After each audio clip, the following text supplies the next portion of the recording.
আলহামদুলিল্লাহি ওয়াকাফা ওয়াসালামুন আলা ইবাদিহিল্লাযীনা ইসতাফা আম্মা বা'দ। সুপ্রিয় দর্শক শ্রোতা, আসসালামু আলাইকুম ওয়া রাহমাতুল্লাহি ওয়া বারাকাতুহু। সময় সংবাদের নিয়মিত অনুষ্ঠান তাসাউফ থেকে আপনাদের সকলকে জানাচ্ছি আন্তরিক শুভেচ্ছা ও মোবারকবাদ। সুপ্রিয় শ্রোতা, আজ আমরা আলোচনা করব গাছ লাগানোর বিষয়ে ইসলাম কি বলে। শ্রোতা, গাছপালা বৃক্ষরাজি মহান আল্লাহর বিশেষ দান এবং নেয়ামতসমূহের অন্যতম নেয়ামত। বৃক্ষ একদিকে যেমন আমাদের জ্বালানি কাঠ সরবরাহ করে, অন্যদিকে আমাদের যাপিত জীবনের অনেক উপকারী দ্রব্যাদি তৈরিতে সহযোগিতা করে। বিশেষ করে মানুষের বেঁচে থাকার অন্যতম উপাদান অক্সিজেনের যোগান দেয় এই বৃক্ষরাজি। মানুষের ছেড়ে দেওয়া বিষাক্ত গ্যাস কার্বন ডাই অক্সাইড গাছ শোধন করে নেয়, যা মানুষের স্বাভাবিক জীবনকে সচল রাখতে সাহায্য করে। বিশ্বের প্রায় সর্বত্র বৃক্ষ জ্বালানি হিসেবে ব্যবহৃত হয়। পবিত্র কোরআনে আল্লাহ তাআলা ইরশাদ করেন, আল্লাযী জাআলা লাকুম মিনাশ শাজারিল আখদারি নারান ফাইযা আনতুম মিনহু তুকিদুন। অর্থাৎ তিনিই আল্লাহ, যিনি তোমাদের জন্য সবুজ বৃক্ষ থেকে আগুন উৎপন্ন করেন, তোমরা তা হতে আগুন জ্বালাও। সূরা ইয়াসিন আয়াত ৮০। তাছাড়া যে জমিনে বৃক্ষরাজি বেশি, সেখানে বৃষ্টিপাত বেশি হয় এবং এর মাধ্যমে আল্লাহ তাআলা মৃত জমিনকে সঞ্জীবিত করে জমিনকে উৎপাদন উপযোগী করে তোলেন।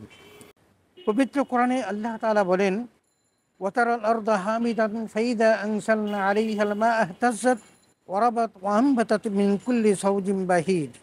অর্থাৎ তুমি ভূমিকে শুষ্ক দেখতে পাও, অতঃপর আমি যখন তাতে বৃষ্টি বর্ষণ করি তখন তা শস্য শ্যামল হয়ে সতেজ ও স্ফীত হয়। তখন তা সব ধরনের নয়নাভিরাম উদ্ভিদ উৎপন্ন করে। সূরা ফুসসিলাত আয়াত ৩৯। এ সকল কারণে মানব জাতির জন্য এবং প্রাণীকুলের বৃহত্তর কল্যাণের জন্য বৃক্ষ রোপণ করা অধিক সওয়াবের কাজ। প্রিয় নবী রাসূল আকরাম সাল্লাল্লাহু আলাইহি ওয়াসাল্লাম নিজ হাতে বৃক্ষ রোপণ করেছেন এবং উম্মতকে বৃক্ষ রোপণে উৎসাহিত করেছেন। যে সকল কারণে বৃক্ষ রোপণ এত গুরুত্বপূর্ণ, তন্মধ্যে ১ নম্বর হলো বৃক্ষ রোপণে সদকায়ে জারিয়ার সওয়াব, ২ নম্বর সদকার অনন্য মাধ্যম বৃক্ষ রোপণ, ৩ নম্বর রোপিত বৃক্ষের ফল চুরি হয়ে গেল তা সাদাকা, ৪ নম্বর বিনা প্রয়োজনে বৃক্ষ নিধন নিষিদ্ধ, ৫ নম্বর বৃক্ষ নিধন আল্লাহর ক্রোধের কারণ এবং ৬ নম্বর একটি চারা থাকলেও যেন তা রোপণ করে যায়। সুপ্রিয় শ্রোতা, আসুন আমরা একটু বিস্তারিত শুনি। বৃক্ষরোপণ সদকায়ে জারিয়া। বৃক্ষরোপণকে রাসূল আকরাম সাল্লাল্লাহু আলাইহি ওয়াসাল্লাম সদকায়ে জারিয়া হিসেবে উল্লেখ করেছেন। হযরত আনাস বিন মালিক রাদিয়াল্লাহু তাআলা আনহু থেকে বর্ণিত হাদিস, প্রিয় নবী রাসূল আকরাম সাল্লাল্লাহু আলাইহি ওয়াসাল্লাম ইরশাদ করেছেন, মানুষের মৃত্যুর পর তার কবরে ৭টি নেক আমলের সওয়াব জারি থাকে। তন্মধ্যে একটি হলো ফলবান বৃক্ষ রোপণ করা। বাইহাকি হাদিস নং ৩১৭৫, সহিহুত তারহিব হাদিস নং ৭৩। ২ নম্বর সাদাকার অনন্য মাধ্যম বৃক্ষরোপণ। বৃক্ষরোপণের মাধ্যমে সাদাকার অনন্য নেকি অর্জিত হয়। রাসূল আকরাম সাল্লাল্লাহু আলাইহি ওয়াসাল্লাম ইরশাদ করেছেন, লা ইয়াগরিসুল মুসলিম করসান ওয়া ইয়াকুলু মিনহা ইনসান ওয়ালা দাব্বাতুন ওয়ালা তায়রুন ইল্লা কানা লাহু সাদাকাতান ইলা ইয়াউমিল কিয়ামা। অর্থাৎ কোনো মুসলিম কোনো বৃক্ষ রোপণ করলে তা থেকে কোনো মানুষ, পশু বা পাখি কিছু ভক্ষণ করলে কিয়ামতের দিন পর্যন্ত তা তার জন্য সাদাকা হিসাবে গণ্য হয়। সহিহ বুখারী হাদিস নং ২৩২০, সহিহ মুসলিম হাদিস নং ১৫৫২। অন্য এক হাদিসে হযরত আবু দারদা রাদিয়াল্লাহু তাআলা আনহু বর্ণনা করেন, আমি রাসূল আকরাম সাল্লাল্লাহু আলাইহি ওয়াসাল্লামকে বলতে শুনেছি, যে ব্যক্তি এমন বৃক্ষ রোপণ করলো যা থেকে কোনো মানুষ বা আল্লাহর কোনো সৃষ্টজীব ভক্ষণ করলো, তাতে তার জন্য সাদাকা আছে। মুসনাদ আহমদ হাদিস নং ২৭৫৪৬। ৩ নম্বর রোপিত বৃক্ষের ফল চুরি হয়ে গেল তা সাদাকা। কারো গাছের ফল অন্য কেউ না বলে খেলেও তা সাদাকা হিসাবেই গণ্য হবে। যেমনটি রাসূল আকরাম সাল্লাল্লাহু আলাইহি ওয়াসাল্লাম ইরশাদ করেছেন, কোনো মুসলিম যদি বৃক্ষ রোপণ করে, অতঃপর তা থেকে যা কিছু খাওয়া হয় তা তার জন্য সাদাকা স্বরূপ। যা কিছু চুরি হয়ে যায় তা সাদাকা, হিংস্র পশু যা খেয়ে নেয় তা সাদাকা, সেখান থেকে পাখি যা খায় তা সাদাকা, আর কেউ ক্ষতি সাধন করলে সেটাও তার জন্য সাদাকা হিসাবেই গণ্য হবে। সহি মুসলিম, হাদিস নং 1552। 4 নম্বর, বিনা প্রয়োজনে বৃক্ষ নিধন নিষিদ্ধ। বৃক্ষ আল্লাহর নেয়ামত। বৃক্ষ প্রাণীকুলকে প্রচণ্ড উত্তাপ থেকে রক্ষা করে, সুস্বাদু ফল ফলাদির যোগান দেয়, মানবদেহের অনেক মরণবিধি রোগ থেকে রক্ষা করে।